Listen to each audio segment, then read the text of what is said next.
So let's talk a little bit about ordinary thinking. I was actually thought we'd do a little university humor, so humor me. So a mathematician, a physicist, a physicist, and an engineer are riding a train through Scotland.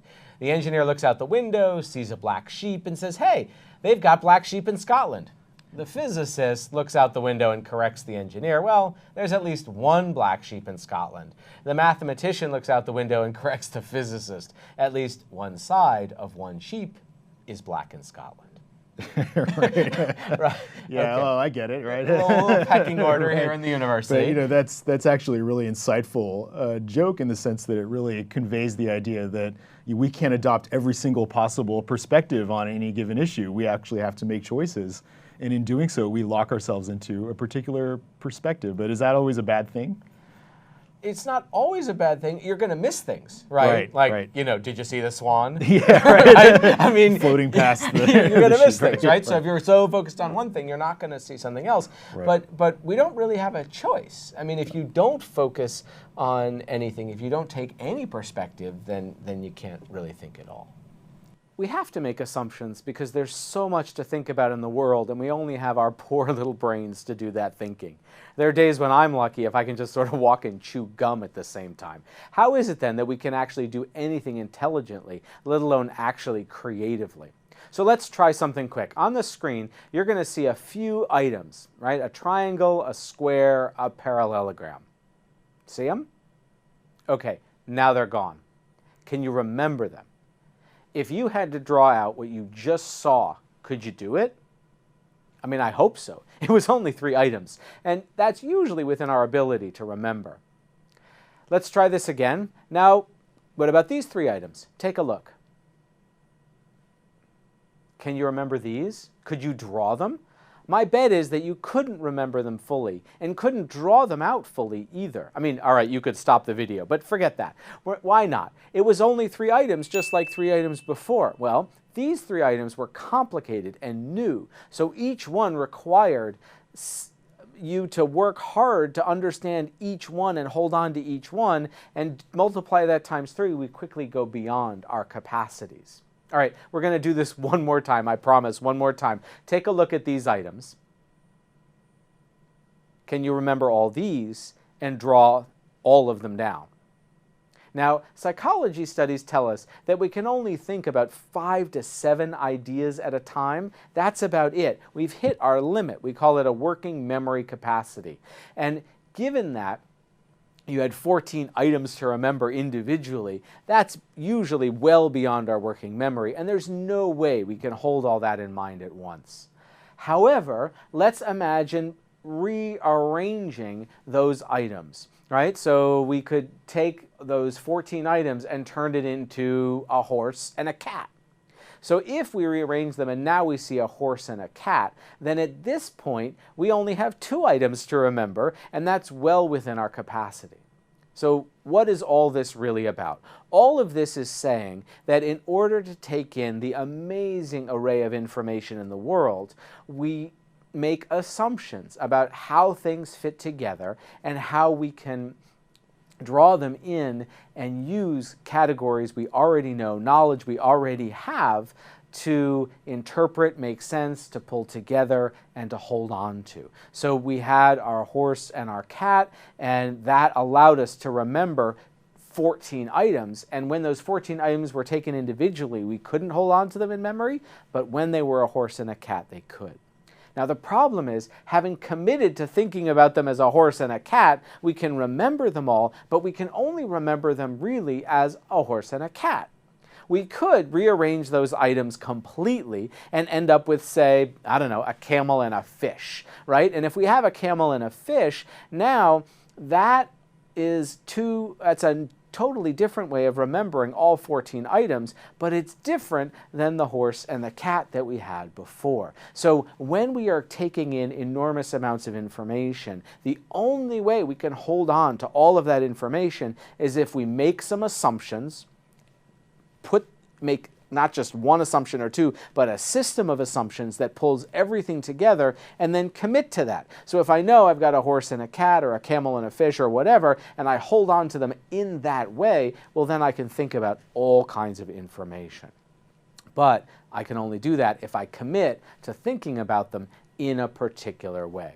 So imagine you come over to my house, you see something furry, it starts to bark at you, right? You're not completely confused, it's probably my dog, right? And you have taken in that potentially confusing array of information and assembled it into something obvious, right? It's my dog, it's barking at you. And so we pick up a ball and we throw it and the dog fetches it, brings it back to me, the owner, right? And so now we're thinking about a small story where we have a dog and a ball, we're playing fetch with me, the owner. But we've put that together, again, in a particular way. It's not that I throw the dog and the ball fetches me, the owner, right? It's that we threw the ball, the dog fetched it and brought it back to the owner. So assumptions are not only about what things are, but also how they relate to one another.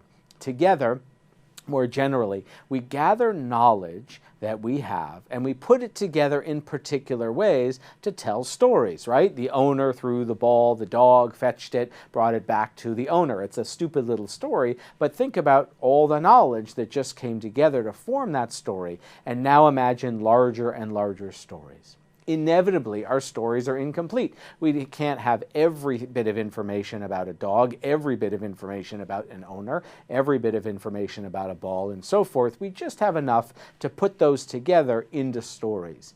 And because we're only taking a fraction of what we know to make our stories, inevitably our stories have to take a particular perspective. This story was from the perspective of me, the owner, and not from, say, the perspective of the dog or the neighbor or the pet organization or whatever it might be, you know, Cats Forever, right, who hate the dog or whatever it might be.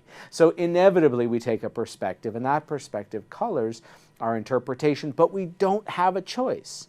We've been saying that creativity is about changing our perspectives. So it's important to understand that a perspective is useful, that we have to take a perspective, otherwise we won't be able to think about anything at all.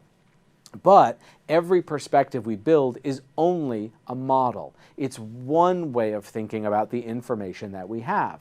It's a map, not the territory itself, right? And so we use stereotypes or categories or all kinds of piecemeal bits of information that are critical for going about our daily lives, but have to leave out some information. The trouble that we get into is that we use this knowledge in a perspective to think about what's going on, and we commit to it in order to remember that whole story and in order to think and reason from here about a complex array of information.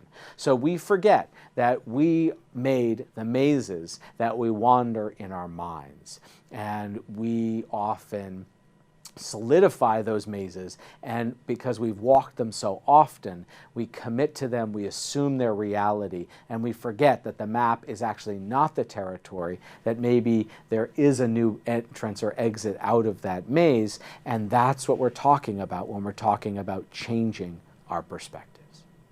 We all make assumptions just to get through our day, but sometimes the assumptions we make can prevent us from seeing what's really right in front of our nose. So I'm here at the beautiful observatory at the University of Illinois to tell you a story about seeing stars, but are you supposed to see stars, or are you supposed to notice something else that's even more crucial? Sherlock Holmes and Dr. Watson went on a camping trip. After a good meal and a bottle of wine, they lay down for the night and went to sleep. Some hours later, Holmes awoke and nudged his faithful friend. "Watson, look up at the sky and tell me what you see." Watson replied, "I see millions and millions of stars." "What does that tell you?" Holmes asked. Watson pondered for a minute. "Astronomically, it tells me that there are millions of galaxies and potentially billions of planets. Astrologically, I observe that Saturn is in Leo. Orologically, I deduce that the time is approximately 3:15. Theologically, I can see that God is all-powerful and that we are small and insignificant. Meteorologically, I suspect that we have a beautiful day tomorrow. What does it tell you?" Holmes was silent for a minute, then spoke. "Watson, you idiot, somebody stole our tent." Right, funny joke, right? But I think it actually really reveals a key insight about creativity, which is that it involves changing perspectives. And like Watson, many of us are sort of locked into particular perspectives, like astrological perspective on the issue and the time perspective on the issue and the other grand theological questions. And that because of that, we're actually unable to notice something that is completely obvious that's right in front of us and that may be perhaps even more important. And so to be creative, we have to actually change the way we view issues and change our perspectives. As we go about our day, as we do work, we are drawing on knowledge to form and advance stories. Because we only use a small portion of our knowledge, because we only think about a small portion of what's happening in the world, we necessarily end up taking a particular point of view, a perspective. We don't have a choice. The only way we can think about more than a couple simple ideas is to take a perspective and start forming a story.